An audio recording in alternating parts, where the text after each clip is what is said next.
And just to briefly explain wind chill. So why is it important? We got to think about our body as far as it's radiating heat. So it's radiating long wave radiation. It's radiating thermal energy. It's emitting heat from our internal organs outward. And so what happens with wind chill is wind, especially as wind becomes even faster, accelerates the removal of that heat from our body and from our skin. So that area just above our skin. And so essentially, when we think about wind chill, it accelerates the removal of heat from our bodies, which is why in the wintertime, it's of chief concern. In terms of heat index, what it is when we see high temperatures along with high humidity levels, essentially what it is your body, it sweats and it perspires to try to create evaporation. And so evaporation on our skin, essentially water goes from being a liquid to a gas. And so essentially water on our skin evaporates.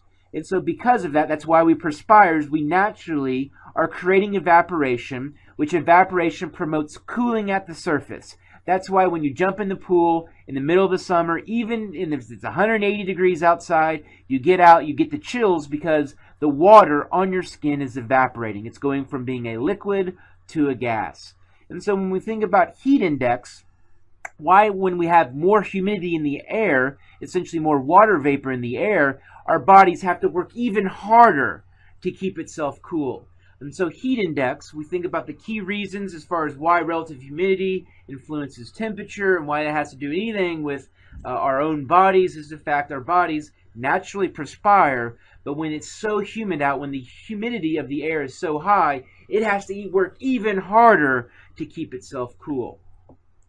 To showcase tight weave and loose weave, I've showcased that here using these diagrams. And so on the left-hand side, we can think of that as being loose weave. So it's like wearing sweatpants. Where on the right-hand side is a very tightly woven fabric. So that's how I can showcase this. And so if you think about which one of these has more yellow exposed, definitely one on the left is going to have more yellow exposed and so more of that underlying surface area exposed. So when we think about wind chill, we can layer up, but if we layer up with a bunch of sweatpants and a bunch of loosely woven fabric, it's really going to protect us as much as like a windbreaker. Something that's very, very tightly woven is going to prevent that wind from removing the heat from our bodies and from the skin layer. The wind chill and heat index charts are very, very simple to read. So let's go ahead and go through an example here. So we have wind speed of 35 miles per hour, air temperature of 0 degrees Fahrenheit. So we go over here, you look at 35 miles per hour. So you find that at the top, and so it's going to be somewhere in that particular column, the 35 column. And then we have an air temperature of 0, so we go down to 0, and that should be the negative 27 degree, make sure you label, Fahrenheit would be the wind chill. And so at 35 mile per hour wind at 0 degrees is going to be a negative 27 degree Fahrenheit wind chill. Now using the heat index table, go ahead and infer that. And so we have a relative humidity of 90%. So we see that it's over at the top, the 90 up there at the top.